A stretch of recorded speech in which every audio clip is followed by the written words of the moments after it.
Tablet pause ആണ്. വ്യാപാർ ആപ്പാണ് ഉപയോഗിച്ചിരിക്കുന്നത്. അത് കണക്ക് ഇതിൻ്റെ കൂടെ 3 ഇഞ്ച് പ്രിൻ്ററാണ്, ഓട്ടോ കട്ടർ ഹെവി ഡ്യൂട്ടി പ്രിൻ്ററാണ്.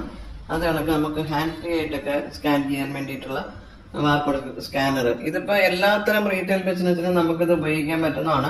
ഇത് ഇപ്പം നമ്മളവിടെ ഒരു ടെക്സ്റ്റൈൽസിന് വേണ്ടിയിട്ടൊരു ഡെമോ ആണ് കാണിക്കുന്നത്, അതെങ്ങനെ നമുക്ക് ചെയ്യാൻ പറ്റുന്നുള്ളത്. അപ്പോൾ ഇതിൽ നമുക്ക് എല്ലാ കാര്യങ്ങളും ചെയ്യാനായിട്ട് ഓപ്ഷൻ ഉണ്ട്. വ്യാപാരത്തിൽ തന്നെ എല്ലാ ഓപ്ഷനും അവൈലബിൾ ആണ്. സെയിൽസ് ആയാലും പർച്ചേസ് ആയാലും എക്സ്പെൻസ് ആയാലും അങ്ങനെ തുടങ്ങി നമുക്ക് വേണമെന്ന എല്ലാം ഇതിൽ ചെയ്യാം.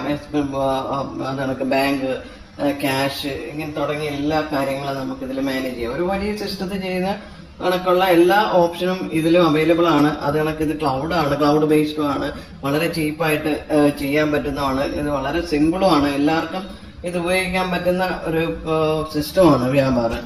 അപ്പൊ ഇത് നമുക്ക് എങ്ങനെയാണ് ഇത് ബില്ല് ചെയ്യുന്നത് എന്നുള്ളതാണ് നമ്മൾ നോക്കുന്നത്. ഇതിൽ ഐറ്റംസ് ഒക്കെ ആഡ് ചെയ്യാനൊക്കെ നമുക്ക് എല്ലാത്തിനും ഇവിടെ ഓപ്ഷൻ ഉണ്ട്. ഇവിടെ നമുക്ക് ഐറ്റംസ് ക്രിയേറ്റ് ചെയ്യാനും പുതിയ ഐറ്റംസ് ആഡ് ചെയ്യണമെങ്കിൽ നമുക്കിവിടെ വന്നിട്ട് നമുക്ക് ഇതിനൊക്കെ ഐറ്റംസ് ആഡ് ചെയ്യാം, പേര് കൊടുക്കാം, അത് കണക്ക് അതിന്റെ ഡീറ്റെയിൽസ് നമുക്ക് എന്തെങ്കിലും ഇത് കൊടുക്കുമ്പോൾ തന്നെ അടുത്ത് നമുക്ക് അതിന്റെ ഐറ്റത്തിന്റെ ഡീറ്റെയിൽസ്, HSN കോഡ്, അതിന്റെ ടാക്സ്, MRP, അങ്ങനെയുള്ള തുടങ്ങിയ എല്ലാ കാര്യങ്ങളും നമുക്ക് ഇതിൽ കൊടുക്കാനുള്ള ഓപ്ഷൻ ഇതിലുണ്ട്. അപ്പൊ നമ്മളിപ്പോ ഇത് എങ്ങനെയാണ് നമുക്ക് ബില്ല് ചെയ്യുന്നതാണ് നമ്മൾ കാണിക്കുന്നത്. ബില്ല് ചെയ്യാനായിട്ട് നമുക്ക് ആഡ് ന്യൂ സെയിൽ എന്ന് പറഞ്ഞു കൊടുക്കുക.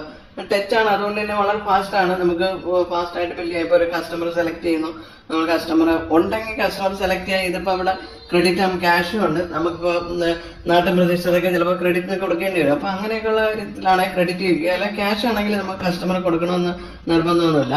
അപ്പൊ ഇതിൽ നമ്മൾ ആഡ് ഐറ്റംസ് കൊടുക്കുക. നമുക്കിപ്പോ ഐറ്റംസ് ഇവിടെ ടച്ച് ചെയ്യുമ്പോൾ തന്നെ നമുക്കിവിടെ ഒരുപാട് ഐറ്റംസ് ഇവിടെ കാണാം. ഇപ്പൊ നമ്മളിപ്പോ ആരോന്റെ ഒരു ഷർട്ടാണ്, അതിന്റെ ഒരു അപ്പൊ അതിന്റെ വേരിയന്റ് ആണ് ചോദിക്കുന്നത്. അപ്പൊ നമുക്ക് ഇതില് ടെക്സ്റ്റൈൽസിനൊക്കെ ആണെങ്കിൽ വേരിയന്റ് ആയിട്ട് കൊടുക്കേണ്ടി വരും. മീഡിയം, ലാർജ്, അങ്ങനെയൊക്കെയുള്ള ഇതുണ്ട്. അപ്പൊ നമുക്ക് അതിനെ ഇപ്പൊ മീഡിയം ആണെങ്കിൽ നമ്മൾ മീഡിയത്തിന്റെ ക്വാണ്ടിറ്റി ഒരെണ്ണം കൊടുത്തു കഴിഞ്ഞാൽ അപ്പൊ മീഡിയത്തിന്റെ വരും. എന്നിട്ട് സെലക്ട് ചെയ്യുക. അപ്പൊ അതിന്റെ പ്രൈസും അതനുസരിച്ചിട്ടുള്ളത് വരും. ബാർകോഡ് വെച്ച് ചെയ്യാനാണെങ്കിൽ ബാർകോഡിന്റെ ഓപ്ഷൻ ഉണ്ട്. അതെടുത്തിട്ട് നമുക്ക് ഐറ്റം ഏതാണോ ഐറ്റം നമുക്ക് ഇതാണെങ്കിൽ ബാർകോഡ് വെച്ച് നമുക്ക് സ്കാൻ ചെയ്യാം. അപ്പൊ ഇവിടെ നമുക്ക് ഇത് നോക്കുമ്പോൾ ഇപ്പൊ ടൗലാണ്. അപ്പൊ അതിന് നമുക്ക് ഏത് സൈസ് ആണെന്നുള്ളത് വേണമെങ്കിൽ നമുക്ക് ഇവിടെ സൈസ് വെച്ച് കൊടുക്കാൻ പറ്റും. ഇപ്പൊ നമുക്ക് കോട്ടൺ ടൈപ്പ് ആണ്, കോട്ടൺ ബാത്ത് ടൗലാണ്. അപ്പൊ അതിന് ക്വാണ്ടിറ്റി എത്രയാന്ന് വെച്ച് കഴിഞ്ഞാൽ നമ്മൾ ക്വാണ്ടിറ്റി എൻട്രി ചെയ്യുക, സെലക്ട് ചെയ്ത് കൊടുക്കുക.